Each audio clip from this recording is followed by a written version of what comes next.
Anna and Robert, a love that blossomed.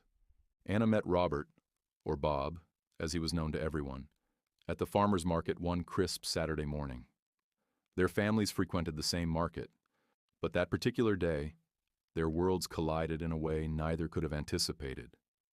The air smelled of ripe tomatoes and fresh herbs, and the sun cast a gentle glow on the stands filled with colorful produce. Anna, a freshman in high school, had tagged along with her mom, as she always did, her journal tucked under one arm. She liked to jot down little notes and ideas that sprang to mind, often inspired by the scents and sights around her. Though she excelled in school, her true passion was gardening, a love she and her mom shared. At home, they kept a garden filled with tomatoes, squash, cucumbers, and eggplants. Come harvest season, they would get tomatoes, a task that bonded their family as they celebrated the abundance of the season.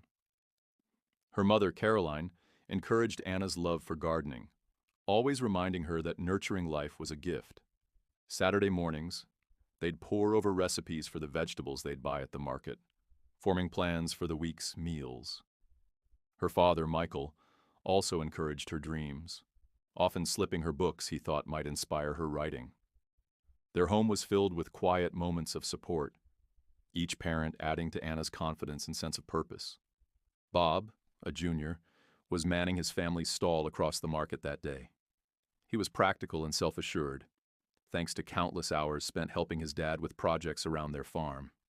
His family owned a mid-sized farm with cows, chickens, and a vegetable patch of their own. His dad, John, was his teacher in all things practical, with a mantra that rang through Bob's ears. Why pay someone else when you can do it yourself? Bob had grown up learning to repair everything, from a squeaky hinge to the kitchen faucet. Bob's mother, May, always made sure he knew his hard work was appreciated, often leaving him his favorite snacks after a long day of chores.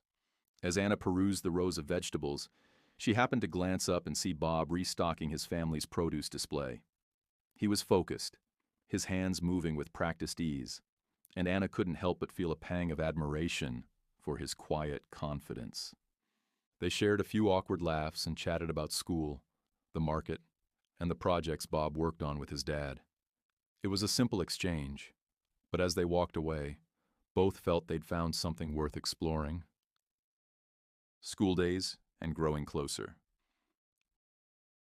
Back at school, Anna noticed Bob more often, watching as he fixed a loose hinge on a classroom door or tightened a wobbly chair in the library.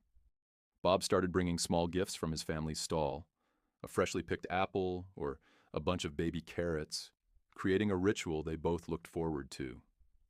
Over time, their friendship blossomed into something deeper, and before long, they spent nearly every weekend together. Bob admired Anna's passion for gardening, and she was endlessly fascinated by his knack for fixing things. On their first official date, Bob took her to a local plant nursery. Together, they picked out a small tomato plant for her garden. They planted it together, a symbol of their budding relationship, knowing they were in this for the long haul. Milestones on their journey. Their first garden harvest together. Months later, they harvested their first tomato from that plant. Together they made a fresh salsa with it, savoring the moment as if it were a feast. It was simple, yet it felt like a celebration of everything they were building together. High school graduation. Bob's graduation came first, and Anna was there cheering him on, proud of his plans to work part-time on the farm while studying repair and maintenance. A year later, when Anna graduated, Bob surprised her with a beautifully bound journal, telling her to fill it with everything she dreamed of. Hugging him tightly, she felt the promise of many more shared moments to come. Anniversary rituals at the farmer's market. Every anniversary, they returned to the farmer's market where their love began. They'd buy a new plant for the garden, or find a handmade trinket to mark the year, a quiet way to honor their roots. Bob had called her Anna Banana since early in their relationship.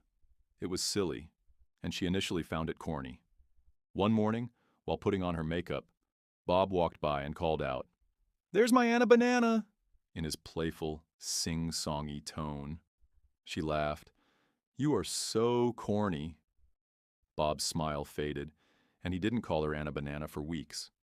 When Anna realized, she paused one of their Netflix series to ask him, "Why don't you call me Anna Banana anymore?" Surprised, he said, "I thought you didn't like it." She took his hand, laughing. "You are corny. And that's one of the things I've always loved about you." Smiling, he leaned in close and whispered, "You'll always be my Anna Banana." A love that endures. Years passed, and their love only deepened. The tomato plant they had picked out together flourished into a lush garden, sprawling with tomatoes, cucumbers, eggplants, and even cheerful patches of wildflowers that Bob had insisted on planting, just because Anna would like them.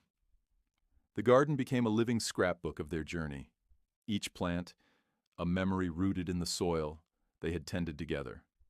They kept their tradition of returning to the farmer's market every year on the anniversary of the day they met. It wasn't just a quick visit. It was an all-day event. They would stroll hand in hand through the bustling aisles, sharing a lemonade, laughing at the playful antics of the local kids, catching up with old vendors who had watched their love story unfold. Sometimes they bought seedlings to add to their garden, sometimes homemade jams, sometimes handmade crafts that would later hang in their kitchen. Bob had started a quiet ritual of his own on their second anniversary. He would secretly slip a sunflower or a bunch of wildflowers into Anna's basket when she wasn't looking. Every year, she pretended not to notice, but she always did. When they returned home, she'd find the bright, cheerful blooms tucked carefully among the fruits and vegetables, a small reminder that Bob never stopped trying to make her smile. At home, their love found its rhythm in the simplest of things. Saturday mornings spent weeding the garden, Sundays cooking up the week's meals with whatever they had harvested. There were small arguments, sure, about the best way to prune the tomato plants, about whether the old toaster should finally be replaced. Bob said no, Anna said yes, but the laughter always came back faster than the frustration.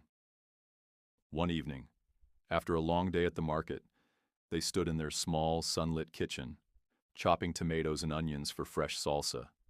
The radio played an old song, a twangy country love tune neither of them particularly liked. But that didn't stop Bob from twirling Anna around, laughing as she protested with a smile. Her laughter filled the kitchen, warm and easy, and Bob thought, not for the first time, that he was the luckiest man in the world. Later that night, Anna sat cross-legged on the couch, flipping through one of the journals Bob had given her years ago, her fingers trailing over the handwritten notes and garden sketches inside. Some pages were stained with dirt from the fields, others with tears from nights when life had been harder, when they'd leaned on each other through storms they hadn't seen coming. Yet every page, every word, was a piece of their story. Messy, beautiful, real. She smiled to herself, closing the journal gently and setting it aside. Bob was in the kitchen, washing the dishes, humming off-key like he always did when he was content.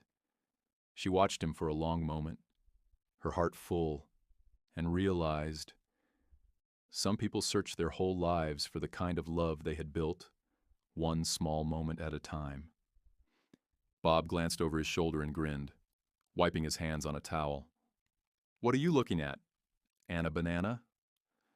"Just my favorite handyman," she said, her voice soft with affection. He crossed the room and kissed her forehead, whispering, "Always and forever, my Anna Banana." And she knew without a doubt that their love wasn't just something they had stumbled into. It was something they had chosen, day after day, year after year, to grow, to tend, to treasure, just like their garden, just like their life, forever.